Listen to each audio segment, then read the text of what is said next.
प्रश्न। ड्रामा के ज्ञान से तुम बच्चों को अभी कौन सी रोशनी मिली है? उत्तर दिया बाबा ने, तुम्हें रोशनी मिली कि इस बेहद ड्रामा में हर एक को अपना अपना पाठ मिला हुआ है। एक का पाठ दूसरे से मिल नहीं सकता। बुद्धि में है सब दिन होत न एक समान। 5000 वर्षों के ड्रामा में 2 दिन भी एक एक जैसे नहीं हो सकते। यह ड्रामा अनादि बना हुआ है, जो हुआ रिपीट होता है। ड्रामा की सदा सुनती रहे तो चढ़ती कला होती रहेगी। गीत महफिल में जल उठे क्षमा। ओम शांति। बेहद के सच्चे बाप की है बेहद की महफिल। बाप आते ही तब है जब बड़ी महफिल होती है। सब आत्माएं यहाँ आ जाती हैं, तब बाप आते हैं। भले थोड़ी सी आत्माएं ऊपर होगी भी वह भी आ जाएंगी। अब यह तो समझाया गया है बाबा कौन है। पहले पहले हमेशा बाबा की महिमा सुनानी है।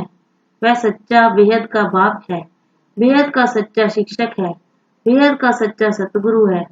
यह एक की ही महिमा है, यह पक्का याद कर लेना है।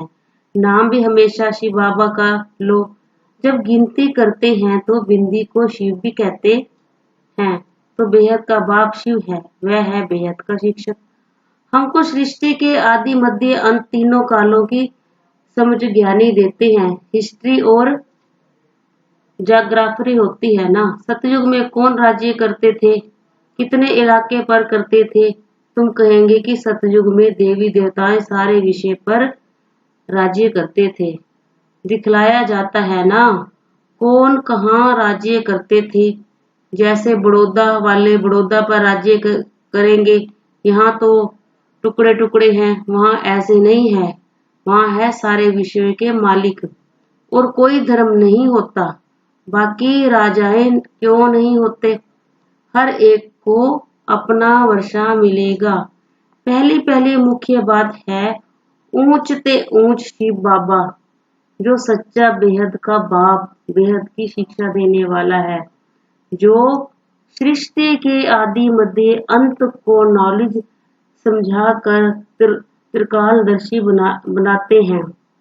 दुनिया में त्रिकालदर्शी कोई मनुष्य नहीं जो रचता और रचना के आदि मध्य अंत को जानता हो। वह बेहद का सतगुरु है, सबको साथ ले जाने वाला बड़ा भी है। वह सब है जिस्मानी पंडित, ये है रूहानी। गीत में भी सुना, चारों धामों का जन्म जन्मांतर चक्कर लगाया। तीर्थ कोई कहाँ चारों तरफ है ना। चारों तरफ के चक्कर लगाए फिर भी भगत लोग भगवान से मिल ना सके। भगवान आते ही हैं इस समय, उनको पति पावन कहा जाता है। कलयुग को सतयुग बनाने हमारा बाबा भारत में आते हैं। भारतवासियों को फिर से हीरे जैसा स्वर्ग का मालिक बनाते हैं। ऐसे बाप को ना जाने कारण साधु संत आदि परमात्मा को सर्वव्यापी कह देते हैं। तुम बच्चे कहते हो बाप ने ब्रह्मा के मुखी द्वारा हमको अपना बनाया है। हम ईश्वर के कुटुंब के ठहरे। तुम हो शिववंशी, फिर बनते हो ब्रह्म कुमार कुमारी। इनको कहा जाता है अविनाशी संतान। आत्मा भी अविनाशी, बाप भी अविनाशी। आत्मा का एक शरीर छोड़ दूसरा लेती है। देवी देवता जो सतो प्रधान थे वह सतो रजो तमो में आए हैं। विकारों को खाद पड़ने से फिर तमो प्रधान बन जाते हैं। खाद पड़ती है आत्मा में, ऐसे नहीं कि आत्मा निर्लेप है। आत्मा ही पुप्य आत्मा और पाप आत्मा बनती है। बोलो, हम जो आपको सुनाते हैं वही सुनो। हमको और किसका सुनना नहीं है। बाप का फरमान है तुम किसी का नहीं सुनो। तुम जो बोलोगे शास्त्रों की ही बात बोलोगे। वह तो जन्म जन्मांतर हम सुनते ही आए, धक्के खाते ही आए हैं। बेहद का बाप तो एक ही है।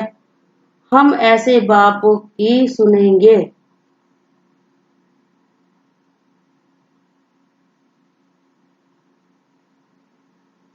वह तुम्हारी सुनेंगे।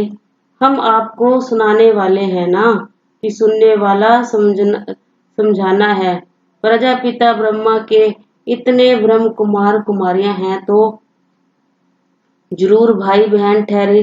दादे का वर्षा मिलता है ब्रह्मा द्वारा, दादे का वर्षा बाप बिगड़ कैसे मिलेगा। बहुत कहते हैं हम तो सीधा दादे से ही लेंगे, परंतु मिलेगा कैसे। ब्रह्म कुमार कुमारी जब तक ना बने तब तक दादे से वर्षा कैसे मिलेगा। पोते और पोतियां दोनों का हक मिलना है। बाप बिगड़ फिर दादा कहाँ से आएगा।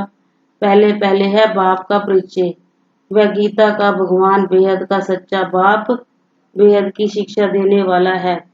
बाप बूढ़े माताओं के लिए बहुत सहज करके समझाते हैं। यह है संगम, जबकि बाप बैठ पतितों को पावन बनाते हैं। इनको कुंभी पाक नरक कहा जाता है। यह सारी दुनिया विषय वेतारनी नदी है, बाकी कोई पानी की नदी नहीं है। इनको विषय सागर भी कहते हैं। परम पिता परमात्मा है ज्ञान का सागर और रावण है विषय का सागर। उनसे विकारों की नदियां बहती हैं। इस समय जो अवसरी समुदायक हैं वह विषय सागर में गोता खा रहे हैं। दुखी ही दुख है। इन बातों को भी कोटि में कोई ही समझेंगे। कोई तो बहुत अच्छे बनकर भी फिर आश्चर्यवत भगवती हो जाते हैं। कहते भी हैं हम स्वर्ग के मालिक बन रहे हैं, फिर भगवंती हो जाते हैं। युद्ध में मैदान में कोई सबकी जीत नहीं होती है। दोनों तरफ से कोई मरेंगे कोई जीतेंगे। हाँ, पहलवान होंगे तो जास्ती को मारेंगे। कमजोर जो होते हैं वह जास्ती मरते हैं। यहाँ भी जो कमजोर हैं वह झट मर पड़ते हैं। यहाँ तुम्हारी है ही रावण से लड़ाई। काम से हारा तो बहुत बड़ी चोट लग पड़ती है। बॉक्सिंग होती है ना, कोई तो बेहोश हो जाते हैं, फिर आवाज करते हैं, कोई फिर खड़े हो जाते हैं। यहाँ भी काम की चोट खाई तो बड़ा जोर से धक्का आ जाता है। काला मुंह हो गया। क्रोध पर इतना नहीं कहेंगे कि जितना काम पर यह है। बहुत बड़ा दुश्मन, बहुत दुख देने वाला है। काम कटारी से ही बहुत दुखी हुए हैं। काम विकार से ही पतित बनते हैं। नानक ने भी कहा है, मूत पलीती कपड़ धोए। बाप ही आकर कपड़े धोते हैं। अभी तुम्हारा भी यह पुराना शरीर है। हर एक को अपना अपना पाठ मिला हुआ है। एक ना मिले दूसरे से ड्रामा है ना। सब दिन होते ना एक समान। 5000 वर्ष का ड्रामा है। इसमें कितने दिन होंगे। 2 दिन भी एक जैसे नहीं हो सकते। यह फिर 5000 वर्ष बाद सुबह रिपीट होता है। यह अनादि ड्रामा है। सेकंड बाई सेकंड पार्ट बजता जाता है, फिर रिपीट होता है। कहाँ सतयुग कहाँ कलयुग। वह क्या होता है, यह क्या हुआ है। यह तुम बच्चों को अब रोशनी मिली है। अभी तुम्हारी चढ़ती कला शुरू होती है।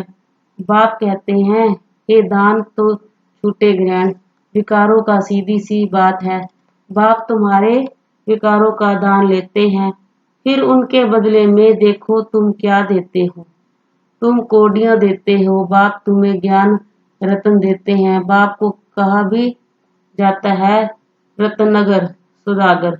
बाप का भी पाठ है। आत्मा कितनी छोटी है, उसमें कितनी ताकत है, कितना ज्ञान है। ये ज्ञान देने की ही ड्रामा में नूद है। अविनाशी फिर कल्प बाद यही ज्ञान देंगे। यह ड्रामा कब विनाश होने वाला नहीं है। वंडर है ना। आत्मा में 84 जन्मों का पाठ है। इतनी छोटी बिंदी में कितना पाठ भरा हुआ है। यह बड़ी गहरी बातें हैं।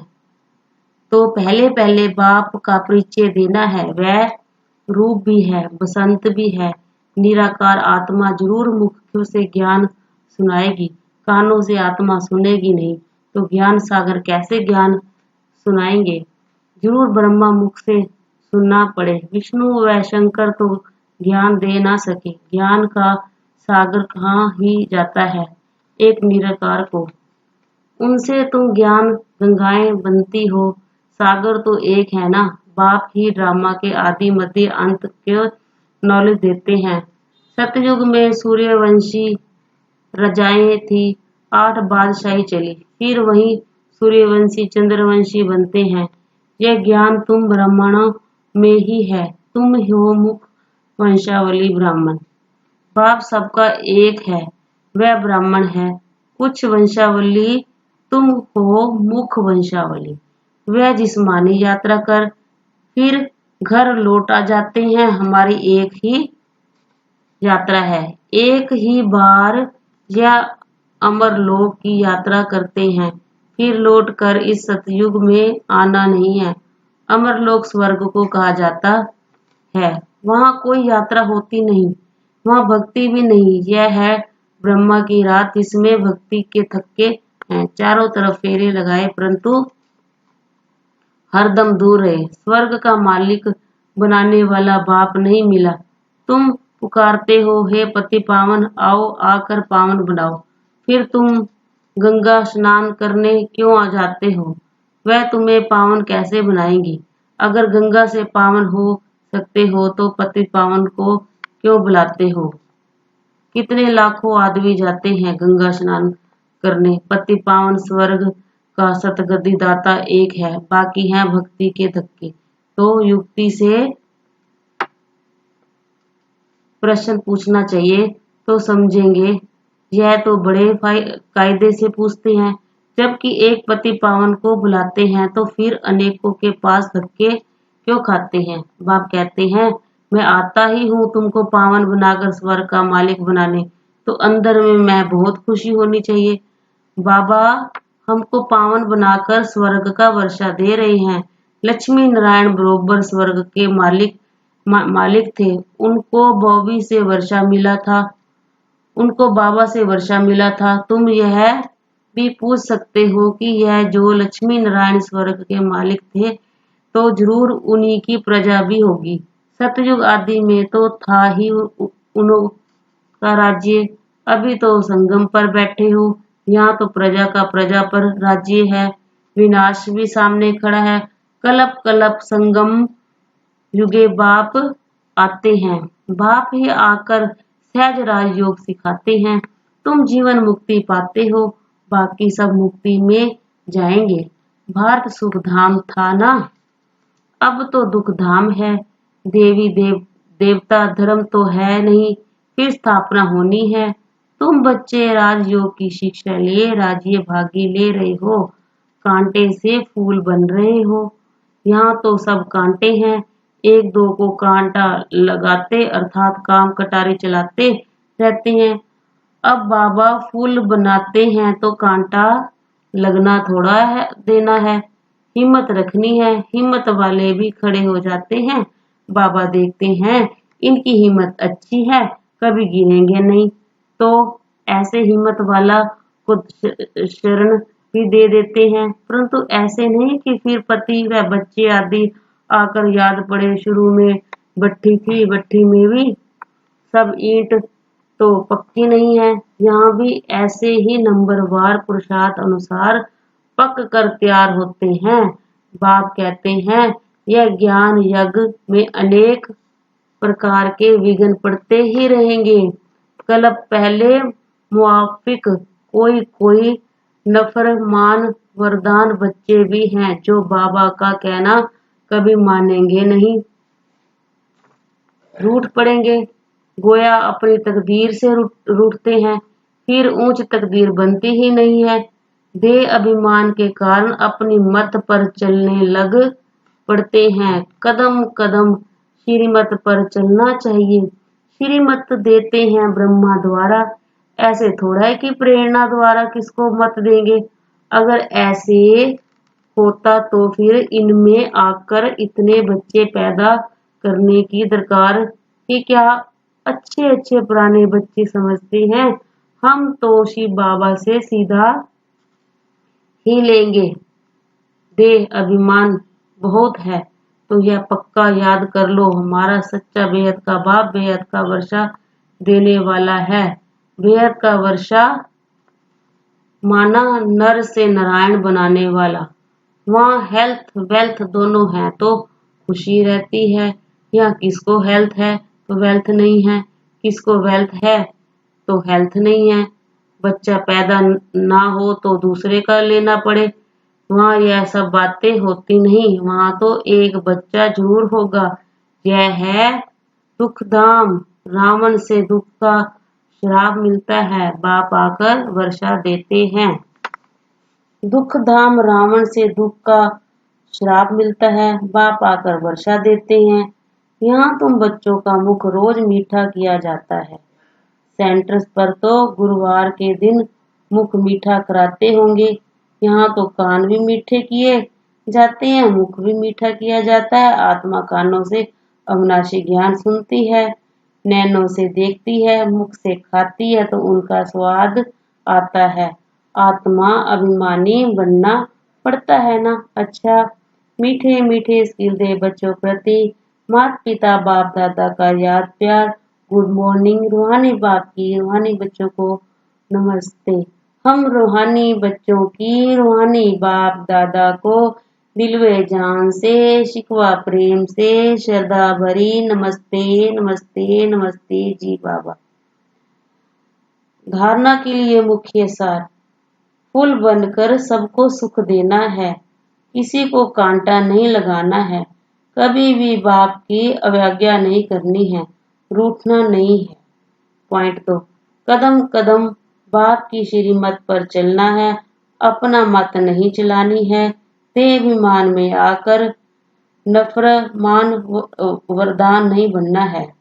वरदान दिया बाबा ने, अमृत वेले 3 बिंदियों का तिलक लगाने वाले क्यों क्या हलचल में मुक्त अल अवोड भव। बाप दादा सदा कहते हैं कि रोज अमृत वेले 3 बिंदियों का तिलक लगाओ। आप भी बिंदी, बाप भी बिंदी और जो हो गया जो हो रहा है नथिंग तो फुल स्टॉप भी बिंदी। यह 3 बिंदियों का तिलक लगाना अर्थात स्मृति में रहना, फिर सारा दिन अचल अरोड़ रहेंगे। क्यों क्या की हलचल समाप्त हो जाएगी। जिस समय कोई बात होती है उसी समय फुल स्टॉप लगाओ। नथिंग होना था हो रहा है, साक्षी बन देखो और आगे बढ़ते जाओ। स्लोगन, परिवर्तन शक्ति द्वारा व्यर्थ संकल्पों के भाव का फोर्स समाप्त कर दो तो समर्थ बन जाएंगे। ओम शांति।